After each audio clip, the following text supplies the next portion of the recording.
సరిగ్గా 43 ఏళ్ల క్రితం ఇదే రోజున తెలుగు ప్రజల ఆరాధ్య దైవం విశ్వవిఖ్యాత నట సార్వభౌమ నందమూరి తారక రామారావు రాజకీయ రంగ ప్రవేశం చేయనున్నట్లు ప్రకటించారు.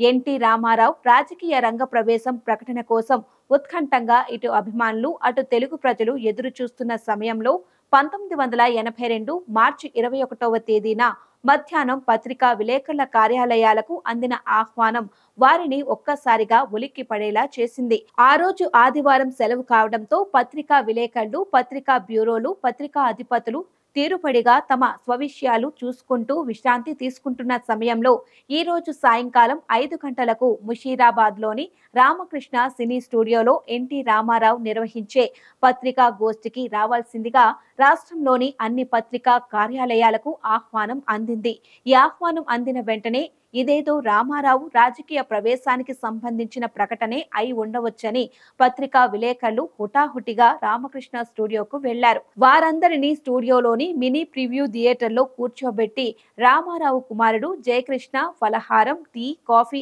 ఏర్పాట్లు పర్యవేక్షించారు. సరిగ్గా 5 గంటలకు తెల్లని లాల్చీ పంచెకట్టు పైన ఉత్తరీయం ధరించిన నందమూరి తారక రామారావుపై అంతస్తులోని తన గది నుంచి క్రిందకు దిగివచ్చి అందరికీ చేతులు జోడించి అభివాదం చేశారు.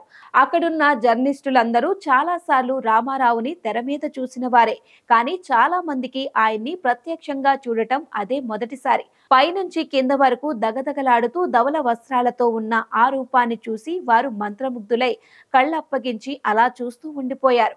టీ, ఫలహారాలు ముగిశాక తమ 3.5 దశాబ్దాల సినీ జీవితం గురించి, తన పట్ల ప్రజలు చూపిన ఆదరాభిమానాల గురించి రామారావు వివరించారు. కోట్ల ఆర్జనను కాదనుకొని ప్రజా జీవితానికే పూర్తి కాలం వెచ్చించాలన్న తన నిర్ణయం గురించి తెలిపారు. ఆ రోజు ఆయన రాజకీయాల్లోకి ప్రవేశించే విషయాన్ని సూటిగా చెప్పలేదు. విలేకరులు ఎన్నో ప్రశ్నలు వేస్తూ ఎన్నో రకాలుగా ప్రయత్నించారు.